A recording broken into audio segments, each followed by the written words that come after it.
The cartoonist is Gary Vervelle. And anyway, what it shows two detectives grilling a man.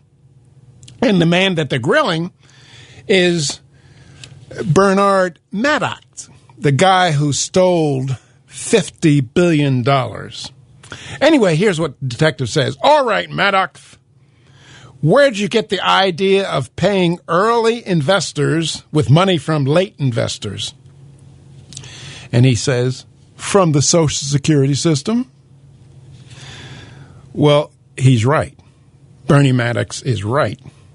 Now, in principle, Social Security is a Ponzi scheme identical to Maddox's fraudulent scheme. Now, what they do, rather than generate wealth through productive investments, both schemes transfer wealth from newer investors to older investors. Now, that scheme works as long as there's a sufficient number of newer investors. Let's say, when you're talking about Social Security, young people coming in the system.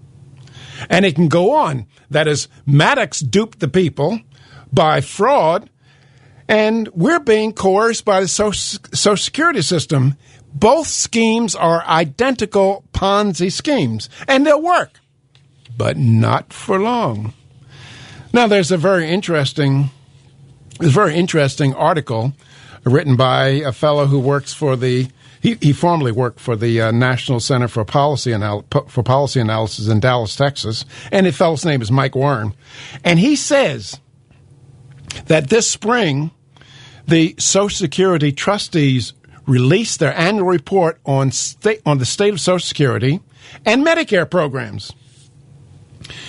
He says, Whalen says, that the combined unfunded liabilities of both programs come to $101 trillion. Now, I've heard, before I read it, I've heard that the unfunded liability is around $50 or $60 trillion. But what does $101 trillion unfunded liability mean? Well, it means that in order for Congress to pay off all the promises it made, Congress would have to put in $101 trillion in the bank today at paying a rate of interest of 6%. Now, keep in mind that our GNP only comes to $14 trillion a year. Now, what this means, ladies and gentlemen, it means in the absence of massive tax increases or huge cuts in benefits, Congress must cease spending on 1 out of 4 programs by 2020, such as education and highway construction, 1 out of 2 by 2030, and by 2050, all federal revenue will be spent supporting Social Security, Medicare, and prescription drugs. So this is why I'm so turned off by people saying, we're doing it for the children. We're doing this for the children. There's very little evidence that people care about future generations in our country, or else they would take strong measures to do something about this massive unfunded liability of the federal government. And keep in mind, this unfunded liability makes the public debt, which is only around $10 or $11 trillion, look like a drop in the bucket.